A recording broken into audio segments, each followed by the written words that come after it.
Ningependa kuendelea kutoa taarifa kwenu ya hali ya usalama nchini kuwa ni shwari. Ushwari huo umetokana na ushirikiano uliopo kati ya wananchi, wadau wengine na vyombo vya ulinzi na usalama, kwa sababu kila mmoja wetu anahitaji amani, utulivu na usalama katika shughuli zake za kila siku, awe mtoto, kijana au mzee. Pamoja na ushauri huo, bado tunaendelea kwa kushirikiana na vyombo vingine vya ulinzi na usalama na wadau wengine kufuatilia kwa karibu sana viashiria vya baadhi ya watu wachache kutaka kuvuruga amani, utulivu na usalama nchini kwa visingizio kuwa ni haki kufanya maandamano ambayo hayajafuata taratibu za kiusalama na kisheria. Baadhi ya watu hao wameshakamatwa na uchunguzi unaendelea kukamilishwa ili hatua nyingine za kisheria zifuate dhidi yao. Ufuatiliaji unaoendelea kufanyika umeendelea kubaini kuwa hao watu wanaendelea kuhamasisha vurugu kwa kuhamasishana kuwa safari hii hawaji kinyonge, hivyo watahakikisha wanaua baadhi ya viongozi, wananchi, watachoma shule moto, wataharibu na kupora mali za umma na binafsi, na kwamba wataua askari wa vyombo vya ulinzi na usalama ili kupora silaha wazitumie kwenye mipango waliopanga ya kuhakikisha amani inatoweka nchini. Uhamasishaji wa aina hiyo unaofanywa na baadhi ya watu hao kupitia mitandao ya kijamii na kwenye klabu za majadiliano katika mitandao ni viashiria tosha kuwa watu hao malengo yao ni kuhatarisha usalama wa maisha na mali za Watanzania na usalama wa nchi kwa ujumla.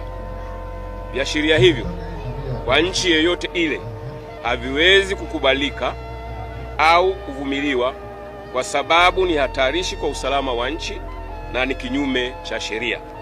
Hivyo Jeshi la Polisi linatoa onyo kali kwa mtu au kikundi chochote kisithubutu kufanya au kushiriki katika uhalifu huo unaohamasishwa kupitia mitandao au kwa njia nyingine yoyote ile, kwani hatua kali zitachukuliwa dhidi yao kadri watakavyokuja na kwa mujibu wa sheria.